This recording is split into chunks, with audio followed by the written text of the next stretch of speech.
பேரிடர் நிகழ்ந்த போது கூட மக்களை சந்திக்காத முதலமைச்சரை தமிழகம் பெற்றுள்ளதாக திமுக தலைவர் கருணாநிதி குற்றம் சாட்டியுள்ளார்.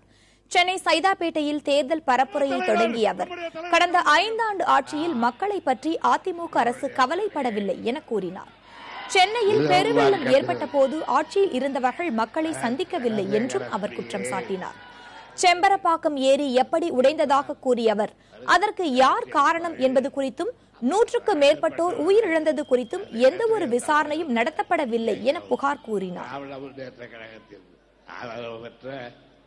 செம்பரப்பாக்கம் ஏரி உடைந்த போது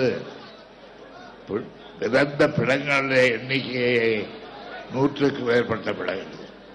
அந்த பிணங்களை, அந்த சாவுகளை, அந்த கொடுமைகளை ஏன் என்று கேட்க, எப்படி நடந்தது என்று கேட்க ஒரு விசாரணை கூட வைக்கப்படவில்லை. விசாரணை வைத்தாலும் அதை அவர்கள் நடத்தப் போவதில்லை. அப்படிப்பட்ட கொடுமையான ஒரு ஆட்சி தமிழ்நாட்டிலே கடந்த சில நாட்களாக நிறைவேற்று இன்றைக்கு அவர்களும் எங்களுக்கு வாக்களியுங்கள் என்று கேட்கின்ற நிலை ஏற்பட்டிருக்கிறது.